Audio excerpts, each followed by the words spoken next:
Hello and welcome to our first live LinkedIn of 2024. We hope you are all well today. My name is Catherine King and it is my pleasure to be your MC today. Now, if this is your first live LinkedIn with us, just a few notes to get you up to speed.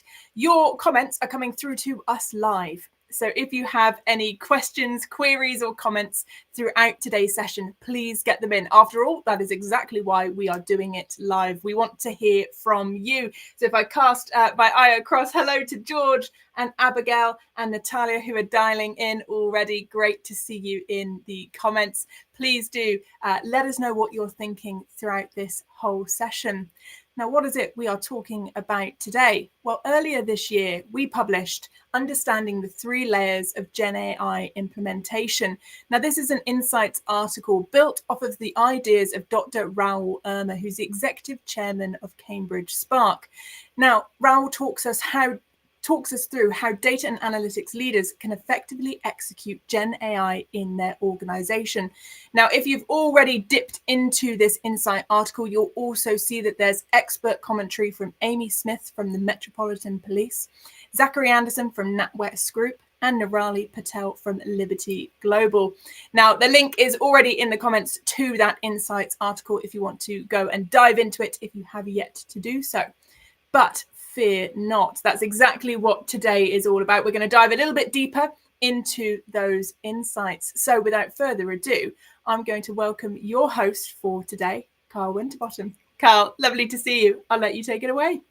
Cheers, Kat. Thank you very much. Thank you for joining us, everybody. Really looking forward to this. And I guess myself and Raoul have been collaborating over the last few months, I guess, to work through a lot of this type of stuff. So we're looking forward to bringing all of this to you this afternoon. So my pleasure to introduce you to Dr. Raoul-Gabriel Urma, who is the executive chairman at Cambridge Spark and also industrial fellow at the Cambridge University, and does many other things. So Raoul, thank you very much for joining us. Hey Kyle, thanks for having me. How's it going? Yeah, not too bad, not too bad. It's coming a very regular occurrence, this conversation. So, but I'm looking forward to unpacking it a little bit more. As Catherine said, the article went live a few weeks back, and obviously you appeared on our podcast several weeks ago now. So we'll tell the guests to check that out after, of course, they've listened through to today. But Give us an introduction, Raoul, for anyone that's tuning in today, just a little bit about yourself to set the scene. Oh, wow, you're putting me on the spot, Kyle. Hello, everybody. My name is Raoul. I'm the founder and executive chairman of Cambridge Spark, an organization whose mission is to support organizations to succeed in this exciting age of AI. There's no single week where you don't hear AI in the news. So we believe that in a world that is changing all the time through technology, through data, through AI, the people are the engine of the success of organization. And it's really important that people have the right skills to succeed and be part of that journey together with their employer. So our mission is to help people have the right skills, and succeed in this really exciting age. On me on a personal basis, I'm just really passionate about tech. I really love it. I've been in tech for a very long time, in education as well. I did a PhD in code analysis, which is super low level, ultra geeky. And after that, I founded Cambridge Spark, and just really enjoy being part of discussions with our clients and learners around how they can level up, how they can adopt the latest tools, techniques, how they can help the business transform, how they can deliver on exciting projects. Those are kind of discussions that I love being part of. Yeah, absolutely. And very modestly, just as you did in our podcast episode, skipped over the fact that you worked for Google, which I love. Right. I love the humbleness of that role. And I guess obviously just for setting the scene for the audience, I guess your organization helps and supports some of the biggest brands across the UK in particular, right? To help them with training and development needs around people and education. Businesses like Lloyds Banking Group and Marks and Spencers that people will know of. So I think that's important context. So let's set the scene here then, Raoul. As you said, there's not a day goes by where we don't hear something about AI and more recently generative AI. But again, just talk us through how those things differ from one another.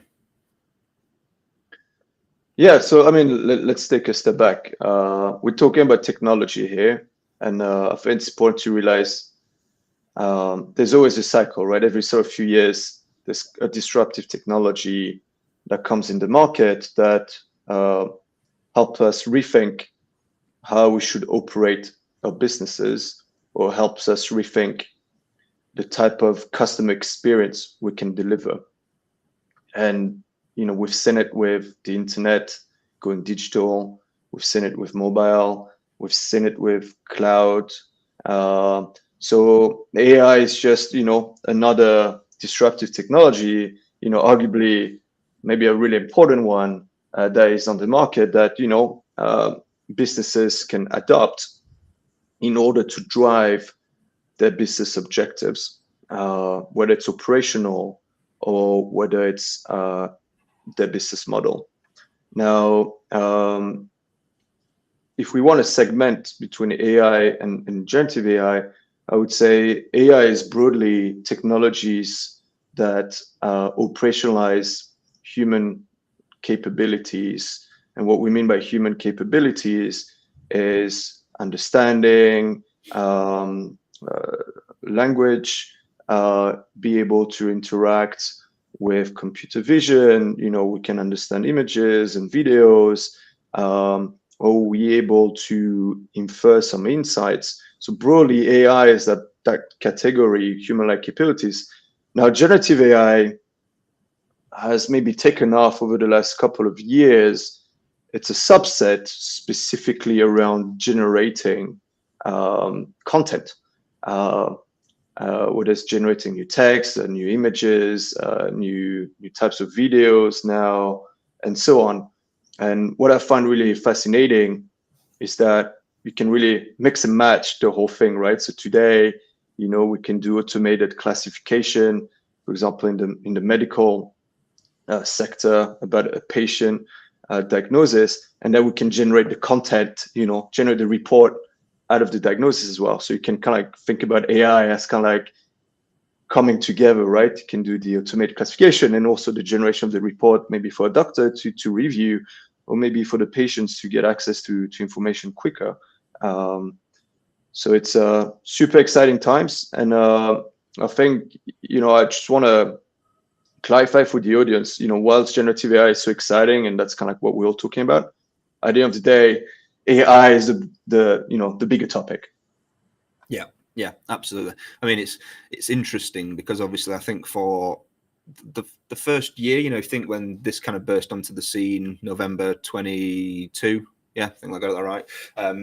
Obviously there was a lot of talk about it, but we didn't really see, or I didn't at least see or hear a lot of businesses thinking about, actually there's some use cases that they are operating on, and since then there's been a whole host of limelight shone upon organizations that are doing something now. Literally just before I got on this call, actually, I was speaking with a data analytics leader from a FTSE 100 who are trying to build an entire squad that is going to be working with LLMs to help their business generate value, and by value they mean top and bottom line kind of commercials, which is really interesting. I guess, what are you seeing in the space around how most organizations are actually using this? Like, are there any kind of themes or recurring themes around this is how businesses are tending to get something out of this as far as value goes?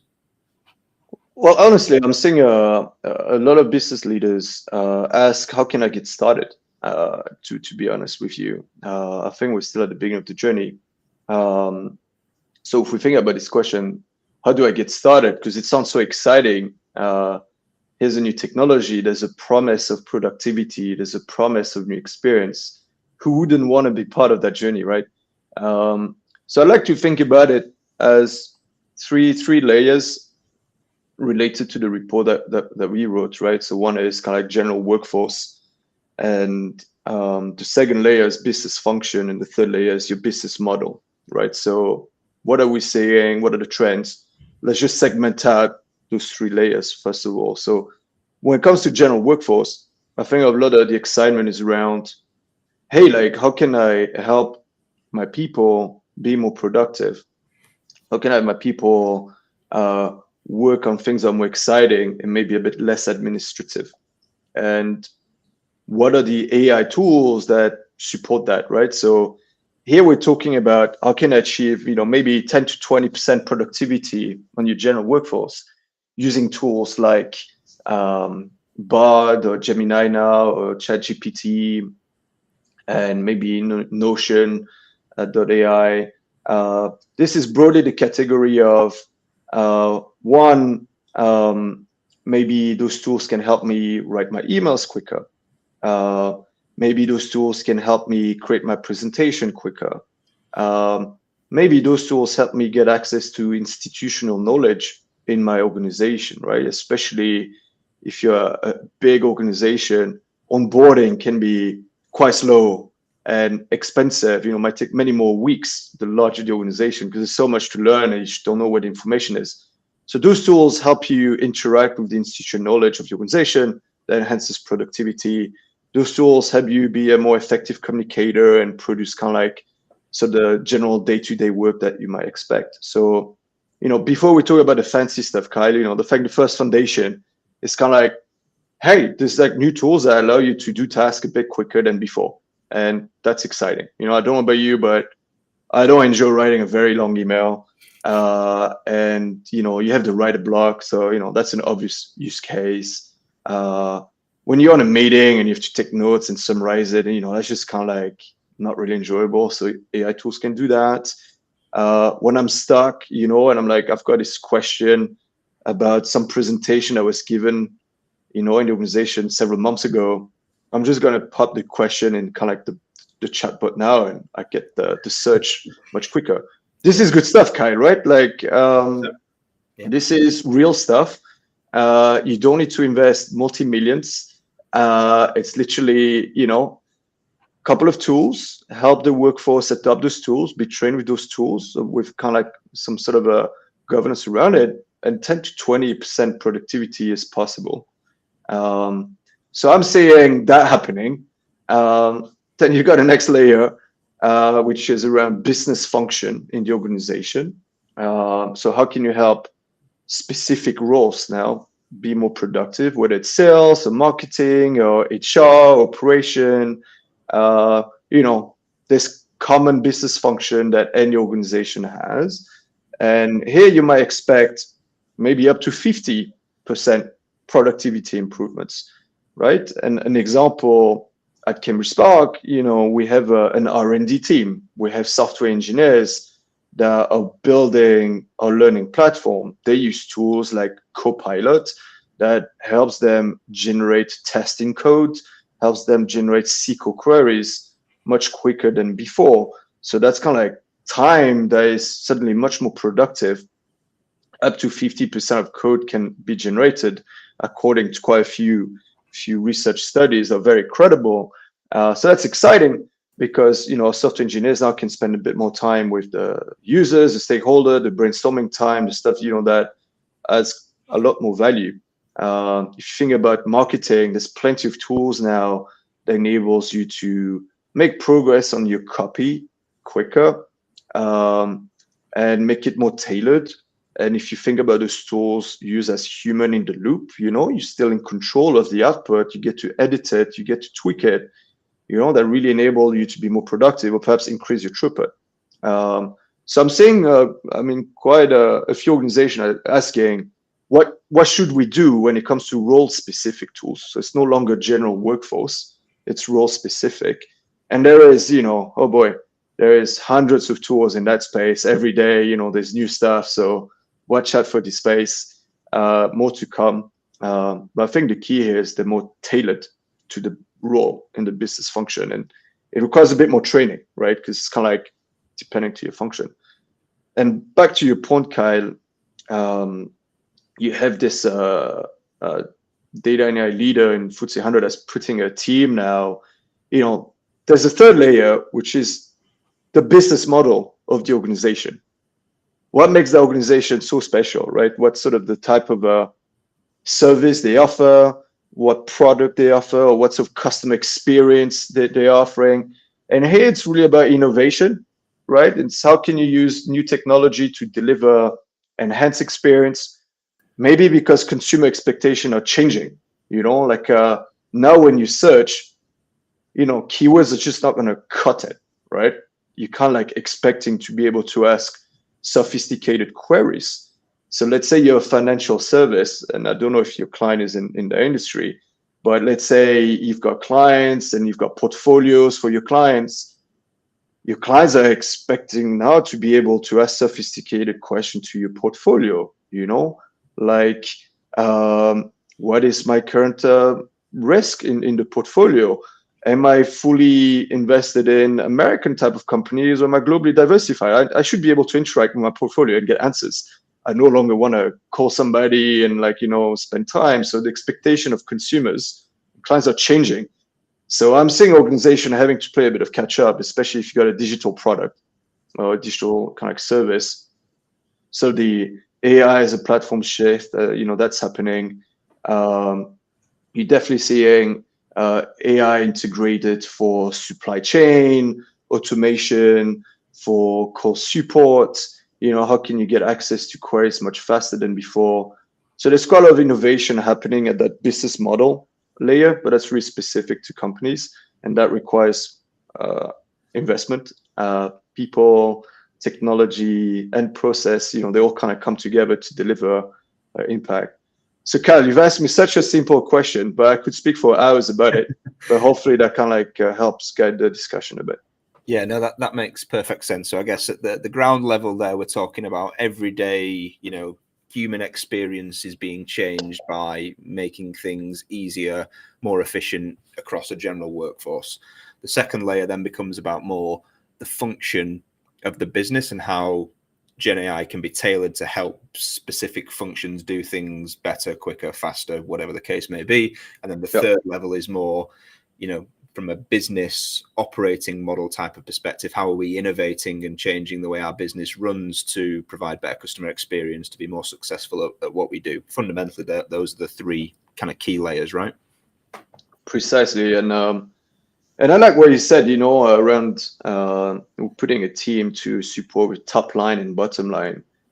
I think it's important to manage expectations, a lot of these projects, because clearly, if you think about general workforce, we're really talking about productivity improvement, so that can be measured in terms of hours really saved. If you think about the middle layer, business functions, it could be a little bit of both, right? You could see a way that you help your sales workforce be more productive using AI, maybe to support or prioritize calls or segment your customer base, or come up with interesting content that really connects with your customer needs, interest, that helps them sell better and bring top line. But that's kind of helping the role perform better, right?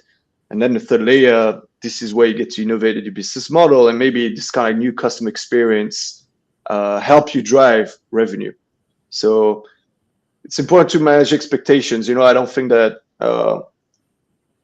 AI solves every problem and magically your business is going to get better. I think what it's doing now is, let's go back to the fundamentals. What are your business priority? What are the fundamentals of your business, and how can AI support that? I think that's really the interesting discussion. Yeah, 100%. So there's a few thoughts kind of swirling around in my mind at the moment. So I know, obviously, Zachary Anderson, the Chief Data Analytics Officer at NatWest, who contributed to the article that we wrote. I did a podcast with him not too long ago, and they had been working with OpenAI for about 18 months prior to GenAI bursting onto the scene. So they're already in a place where they've got a couple of models, GenAI models in production, and there's a whole roadmap around that. Now, I guess what history does tell us is that, unfortunately, a lot of organizations have this awful habit of maybe jumping feet first into things, right? How do we as organizations, I guess, test the water, and almost, because it feels like the three layers that you've described there make absolute sense, and it's almost like an iterative approach to transforming your business more holistically. But I'm sure there are and will be some organizations that just jump straight in at the end, right? Saying we're going to change our business model by GenAI. Are you seeing anything around that? Is there any sector or maybe type of organization that you feel is more ready than others? Is there a kind of any kind of connotations around that stuff?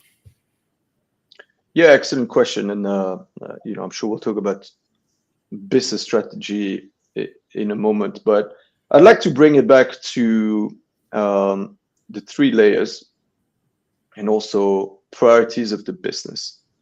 So, and then we'll answer the question, how to get started, how do you get your toes in the water? So if you think about general workforce, why wouldn't you already help your workforce have a better time? Like, why wouldn't you want your workforce to just be more productive with kind of like boring, non-fulfilling tasks? I mean, that's the question to ask, right? And if you can get 10, 20% productivity in exchange for license to a tool, a couple of tools, I would highly encourage business leaders to take a look. And of course, it's got to be ring fence depending on the size of the organization. You have your IT policy to go through. People might need to be trained about what's good, what's bad, what are the risks in doing so. Any new tools comes with some sort of strings attached, right? But why wouldn't you want to help your workforce be more productive? There's immediate operational benefit on doing that. Now, a model that I've seen successfully, and we're going to have to segment on the company size. If you're kind of like an SME, things are a bit easier for you, right? Because typically smaller, nimble organizations are more willing to experiment. So, I'd start with, there's always people that maybe are already using the tools and you don't even know about it, right? So let's start to be honest, we understand this is the future. We understand lots of excitement. Help us adopt those new tools in organization, identify champions, run some pilots, a couple of teams, review it, understand best practice, and get those people to using peer collaboration, adopt the tools with the mandate from your CTO, CIO, and so on. So definitely, I wouldn't wait for that. Otherwise, you're just going to fall behind compared to everybody else. When it comes to business functions, here, it will depend on the priority of the business. Of course, we want to do it all, right? We want to sell more. We want to operate more efficiently. We want to have a better talent experience. You want to do everything. That's fantastic, right? But as a business leader, you have to appreciate Rome isn't built in a day. You have to prioritize it. So in your business function, prioritize what's most important to you right now, and start with the lower hanging fruit within that list, those type of places whereby you can measure the productivity benefits a bit quicker because maybe that team or department is a bit more ready and on board.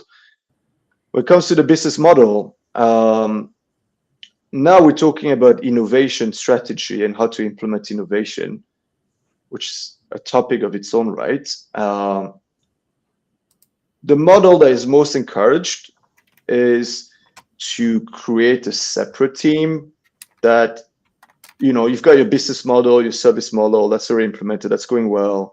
You don't want to mess around too much with that, especially, now that you've got new tools, new techniques, it's not proven, there's risk, you just don't really know how it works. A separate team, a little squad, like you mentioned, that has flexibility, that can experiment and can evaluate, can report back progress and success. That's the way to go, because you might have a cultural mismatch, right? You've got maybe a business model that works. You don't want to mess around with it. Start on the side and learn from it, and then you can start integrating. But I wouldn't start and disrupt what's already working right away. That's a recipe for disaster. So yeah, back to your question. To summarize, general workforce, don't wait. Business function, prioritization and low-hanging fruits first to prove success. When it comes to business model innovation, a separate experimental squad, if you're new to it, is the way to go, because you don't want to introduce unnecessary risk on the get-go. Yeah, nice. Okay. I like the way you've broken that down there by the 3 layers of, layer 1, go for it. Layer 2, prioritize. Layer 3, that's a separate conversation in of itself, right? You talked about prioritization. Chandan, thank you for the question. So Chandan's asked, would you say that GenAI needs to be tied in with a business strategy / plan? And where do you start? Obviously, there are so many options out there. I think you kind of alluded to depends on the layer, right? But just give us your thoughts to answer Chandan's question, please. Yeah, I mean, strategy, there's many definitions of strategy, right? So one is what game are we playing here? That simple question. What game are we playing and how are we going to win? That strategy, right? And then when it comes to action plan is what are the set of activities that are going to deliver sustainable growth to the organization? So I love Shannon's question, but let's talk about strategy first, right? If you think about these questions, suddenly there's an opportunity. It's like, wow, there's this disruptive technology here. How is that technology going to support how we're going to win? Does that technology enable us to deliver activities that are creating sustainable growth? Those are the questions to think about. And I would obviously say yes, yes, and yes. Let's learn from history, right?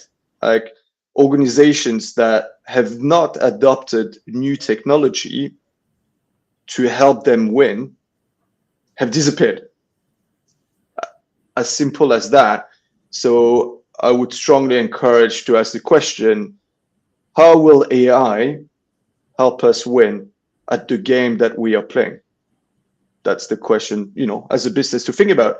And then again, cascade it through those 3 layers, right? Your service model, is there new types of customer experience? Or is there pain point that, you're having with your customers? Maybe things are taking too long, or they've got new requirements that you haven't supported yet, that your competition is behind. Those are things. Think about your business function, them operating more successfully and focusing on what delivers your top line and bottom line. Of course, that helps you win, right? So that's back to your operation model. So this type of question, how can generative AI help you win at the game that you're playing? That's a perfect workshop for leaders, right? Like a half a day workshop, bring people together, get a little introduction around generative AI, what can you do, series of activities to help you articulate what ideas you have, how that links up to your strategy. I'd recommend doing that. And I guess for the plug, obviously Cambridge Spark, we can help with that. I'm sure Kyle as well, and even together. But regardless whether you need external help to support this type of activity, if you haven't started, I would encourage you to do so, for the simple reason that your competition is doing it and is thinking about that, right? So, and as we know, things evolve so fast. You don't have time to wait, I would argue. Yeah, that's really interesting, because I think what you were describing there was that there's almost a need for business leaders to understand the art of the possible, right? For want of a better phrase there, in terms of, obviously every business will have a strategy. Depending upon what that strategy is and what game you're playing and how you're planning on winning it, will also dictate if generative AI and what use cases are applicable to help you do so, right? So I think that's a really interesting point, that leaders need to understand A, what it can do, and B, then that will help inform which decisions or which areas of their business they help to supercharge by using it. Right? Yeah. But I'd go even one step further, and if we talk about strategy, different organizations have different maturity levels when it comes to how well is your strategy documented, how well is that distilled into maybe a balanced scorecard with KPIs, that kind of model around your business model, your human capital, your operation model. You want to make sure that those use cases that get brainstormed are linked back into those KPIs in your balanced scorecard, because then when you make the P&L case, you can say, look, we've got this great use case for generative AI. Maybe it's enhancing the type of interaction our customers have with their portfolios. Think about financial services. That drives customer satisfaction, which we know customer satisfaction correlates with revenue growth. That's the kind of story that you want to be able to tell to warrant investment. Yeah, makes perfect sense. So we've talked a lot about, obviously, what the 3 layers are and where organizations can pinpoint their time, focus, attention, as far as areas of their business and kind of how GenAI can be used to help support their growth. What are some of the common challenges that you're seeing of an actual implementation of generative AI into these kind of business lines? Yeah, I mean, people, process, technology. Let's start with the 3. Kyle, why don't we talk about the people side? Clearly, I'll talk about Cambridge Spark angle. So let's start with people, then we can go through process and technology. Let's go in those three circles. So on the people side, obviously you need the right talent with the right skill that understand how to use generative AI. And within generative AI, you've got a whole bucket of super technical things like LLMs, foundation models, how do you interact with it. Then you've got like the engineering behind it, the deployment behind it. But you also have product managers, how the user interaction is changing. So you need like talent and skills. So challenges training people so they can use and adopt those new practices. So Cambridge Spark, we do that. Kyle, you support organization on the talent acquisition side. You want to talk a bit about what you're seeing there? Yeah, I mean, so I think interestingly enough, as I said before, there's been a few organizations that we've talked to that are looking at doing and moving towards this space. And I think a lot of it does tend to be more around getting the organization ready and almost the training of business users.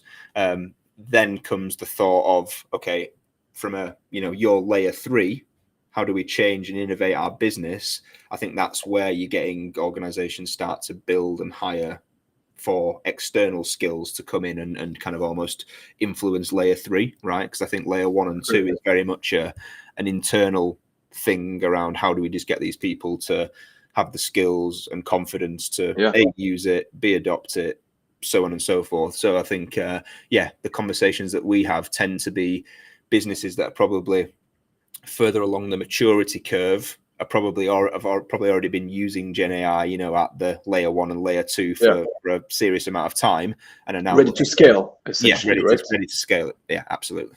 Great. So on the people side, are your people ready? Are they aware? On the business side, do you have the skills to start doing stuff? Do you need to hire in? There's a set of challenges there. And on the process side, it's really about often the workflow of your business that can be automated or not. So how much manual processes have you got? How much of that is relying on people's knowledge? How much of that is relying on random data sitting around the organization? Has that been mapped? AI can really help provide a level of automation for workflows. So are you mature at the process level? I mean, that's the first thing I would kind of like think about in the challenge. So, service model, for example, back to the finance sector, I want to interact with my portfolio. What does that journey look like? Do I have to pick up the phone? Do I have to send an email? Or do you have a digital platform already available? And then there's a way for me to interact, how does that look? And you'd be surprised, depending on different sector, this sort of digital process maturity can be really good or really poor. If you're in like manufacturing, for example, it tends to be a little bit behind, especially, if you look at global parts of the world, some parts of the world are less mature than others when it comes to digital adoption, right? So the process, if you're not digital already, then that could be quite challenging to, get any benefit out of automation. And then it's technology. I think today there's a lot of adoption for cloud technologies, whether it's Azure, GCP, AWS. Is the organization already on board with this technology? Do you know how to use them? Are you spending money? Are you spending the right money? Back to people. Are people comfortable using those platforms? Maybe yes, maybe not. So training, is there any further investment that you need to do in terms of platform acquisition, platform deployment? A lot of those latest AI solutions, you can't build them in-house, right? They require like huge amount of infrastructure. So the only thing you can really do is to utilize existing vendors' solutions that have spent the money into training and infrastructure. But again, you have to adopt new technology, right? So is the organization primed for that? The bigger the organization, the slower it gets, right? The more inertia you have naturally, because it might be an environment that is ultra regulated, ultra compliant, finance, healthcare. You might not be able to adopt those technology as fast as you'd want. So, that's kind of like a challenge to consider. So I guess to summarize, it's always people, process, technology. It's the same story, but with AI now. Yeah, 100%. So on the technology front, Anna has asked a question basically stating that, in your opinion, Raoul, organizations, are they waiting for their current tech partners and tech vendors to integrate these AI solutions, as a service that becomes simply an add-on, that way, obviously, they need to avoid external support in kind of the implementation and adoption, I guess. What do you think? It's a great question. I'd bring it back to your strategy, right? How important is it for you to have proprietary systems, models, and technology for your business? So something like call center, AI support. GCP offer a service out of the box, right? So if you're an organization where customer core support is not intrinsically part of your business model, why not outsource that, right? And if you can outsource it through a service and there's a business case for it, that the maintenance cost is reduced, you pay for what you use, allows you to reinvest that spend somewhere else, it's worth considering, right? And then I have a good understanding of the roadmap of your partner, what's coming up, what you might be able to utilize for things that are not business model critical. I think that's worth like doing a business case. For things that are core to your business model, you kind of want to protect that, right? And you want to make sure that that feedback cycle from requirements to deployment, which leads to a performance improvement in your business, is as fast as possible. So that's worth having that in-house. I wouldn't outsource that to a partner with a service, because then it raises the question, what's the purpose of your business, right? So I guess to answer Anna's question, it's important to be aware of the roadmap of your partner and what's coming up. Typically for back office type of services that maybe are not core or critical to your service model, things are really precious to your business model. I would kind of stay clear of outsourcing that. Build your proprietary technology that then becomes a competitive advantage to your business, and you want to protect your competitive advantage obviously as much as you can, right? So always good to get external support, but sometimes you gotta walk the walk by yourself, right? Yeah. So basically there you're saying if it's core to your business model, build your own. If it's not kind of a core critical thing, then there are things, or maybe you can wait for things to kind of come to market that won't impact. I guess the other side of that equation is how long are you also willing to wait, right? Because there's a timeline here around if it is business critical, or if it is something that is core to your business that can drive significant value and innovation, and you're waiting for a tech partner to integrate that into an existing service. Meanwhile, your competitor is out there, speaking with other vendors and starting to get this stuff done, right? There's a risk that you fall behind the curve, right? Fall behind the competition. Yeah. So I think the question to ask is, what's your competitive advantage that you can protect, and make sure that you invest in-house for whatever that is. 100%. Yeah. Chandan's asked a bit of a follow-up question to that, saying, what are your thoughts on Microsoft Copilot? Yeah, look, I'll put my hands in the air. I'm a Mac user. I've got a MacBook Pro. I've got an iPhone. Can't wait to get hold of the Vision Pro.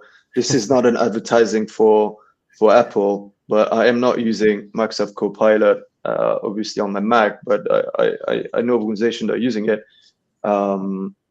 I think it's a no-brainer. If you're already invested in the Microsoft stack, you should experiment with it.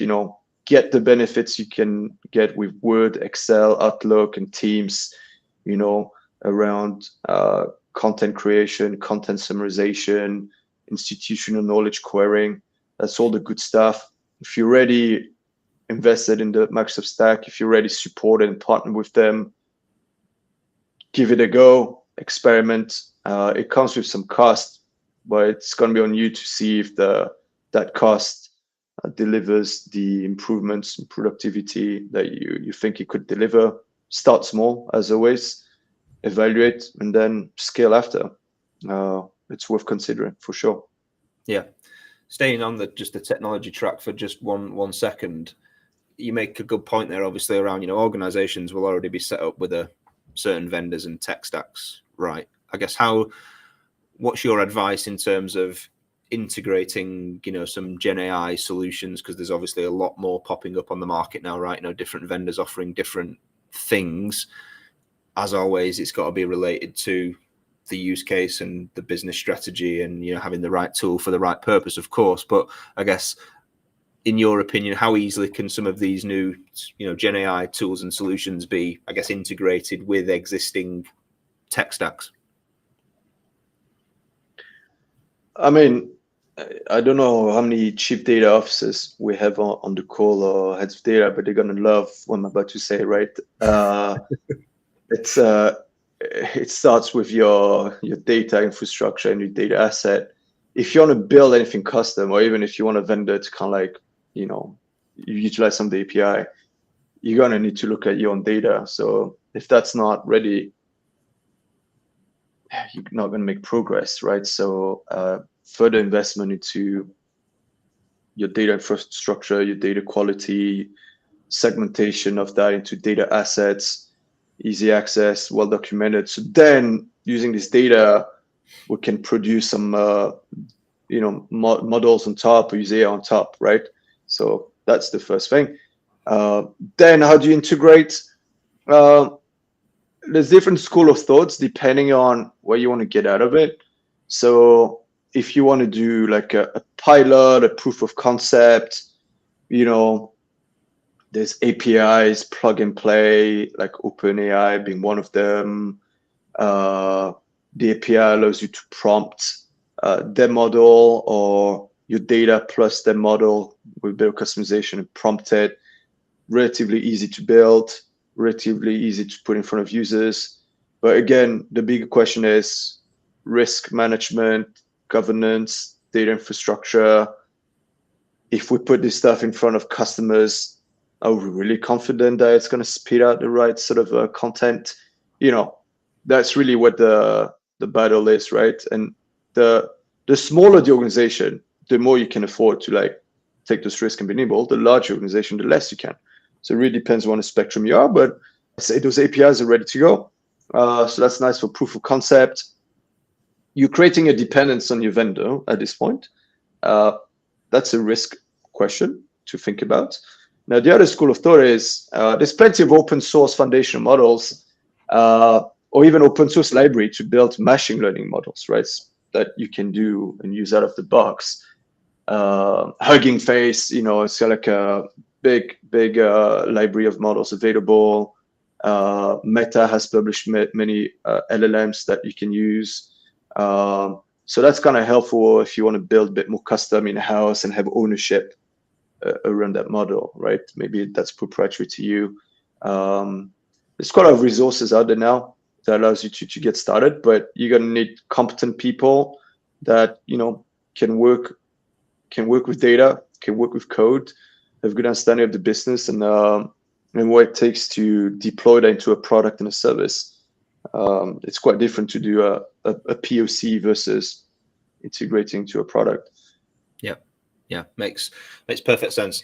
I'm conscious of time, Raoul. I've got one more question that I really want to put to you before we end the stream, and obviously we can open up the floor to any additional questions. But just want to touch upon the whole, I guess, debate around ethics and bias and the considerations around that, because obviously from a risk perspective, that's a lot of the conversations we have, that's often top of the agenda, right? If there's something holding businesses back, that's one of the things that they're a little bit unsure of making sure they don't get this wrong. What are you seeing? Yeah, I agree. We shouldn't undermine the implication for ethics, bias, and more broadly, reputational damage for organization if you do it wrong. Yep. And again, the bigger the organization, the more damage you tend to pay. So I think that should be on every leader's mind. I'll come to what you can do about it. I think it's also important to not be afraid to experiment and innovate. There's like a line to cross, a line to walk quite finely between innovation, experimentation, and also the right governance and the right risk management. Some of those models, things are getting better and better, right? There's so many approaches to introduce more safety and more control around how those LLMs work. So I'd start with yes, you need to think through it. Now the good news is there's a new ISO standard that was published quite recently around AI systems that actually has specification around how to mitigate bias, safety, and so on. So I suspect that, if you're a vendor, your client will soon ask you, are you supporting this new ISO standard? If not, what's your roadmap? And maybe also new solution provider might be able to have a new competitive advantage if they can show that actually, our solution is very safe and we tackle those concerns. So I think more to come in this space, but again, a new standard was published recently. So knowing how the technology industry work, it's probably going to happen quite quickly that we're going to see more adoption in this space. Yeah, absolutely. Well, I guess anyone out there listening to this, if you've got any final questions for Raoul, then please let us know. Okay, yeah, one straight off the bat. Chandan Raoul has asked, what do you think of the UK's AI bill? Oh wow, I'm not intending to go in politics anytime soon. Disclaimer. I am interested in the general policies that are published.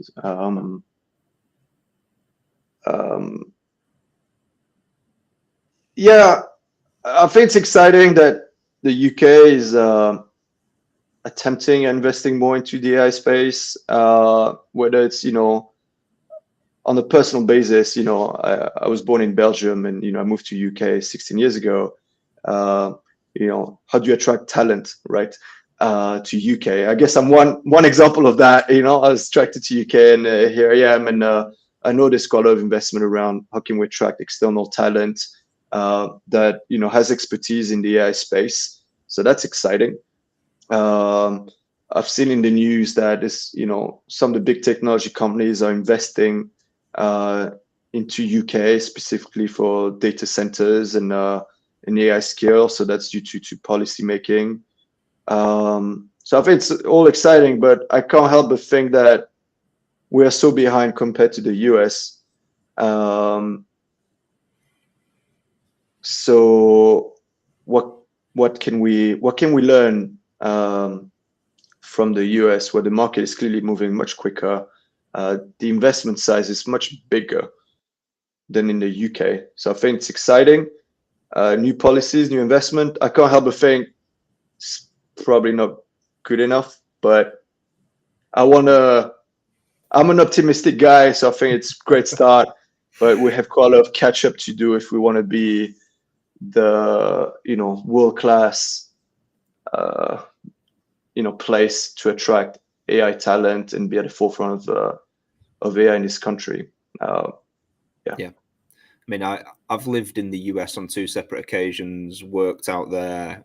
We do a lot of work into the US as a business. And I think fundamentally it's just a cultural difference, right? The UK is just a much more conservative culture than the US. And practically everything that you think about, even on the most organizations' data analytics journeys, they're already much further advanced than we are. And that's indicated by the types of roles and talent that organizations are trying to acquire, right? Still in the UK, it's very much a lot of the time around architecture, engineering, governance, whereas, some of the work we do out in the US, we're on kind of computer vision related stuff, right? So just even the pace of the projects are quicker. And I think that's just a cultural difference where we are a lot more conservative, and they, when they decide to do something, they're aggressive with it. They invest heavily, and they just go. That's and I think I don't say it's hard to change the culture of a continent. Hey, there's a running joke. The US innovates, the EU regulates. Yeah.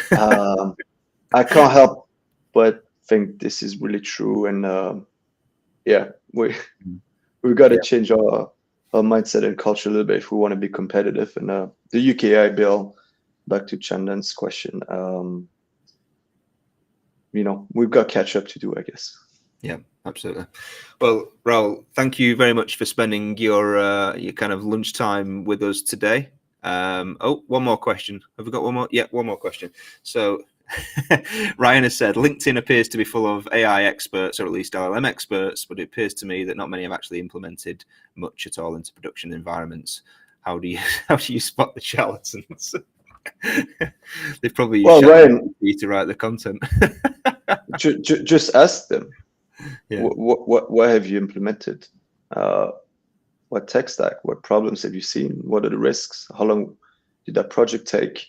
And then you'll quickly filter them out by a quick assessment like that. Yeah, fine. Well, Raoul, thank you very much for your time. We'll pass you back to our MC host, Catherine King. So, Kat, thank you very much for your time. Wow. Thank you both so much. I've been watching the live stream, listening to you guys, and obviously the comments and questions have been top tier, but also the reactions as well. I think for so many people as they begin this journey, it's such a hot topic, as you both brilliantly set the scene earlier. it's so talked about, and it is a case of trying to sift what is actionable, what is insightful from what is just noise. So thank you both for doing that for us today. Now, for those of you who have joined us through the whole thing, if you want to watch it back, you can do so on demand when we end the live stream. If you've caught us just towards the end, you will be able to watch, of course, the whole interview back. Now, I've got notifications all through the live stream that you've been scanning away the QR code on the screen. This will take you to the Insights report, which is, of course, what we have been chatting about here today. So if you want to go ahead and scan that one again, you will be able to access the full Insights report with Raoul's expert commentary alongside 3 other executives as well. Now, as always, stay safe, stay well, and make sure you are following Orbition Group on LinkedIn to stay up to date with when we are going live next. But it has been a pleasure, and we'll see you real soon.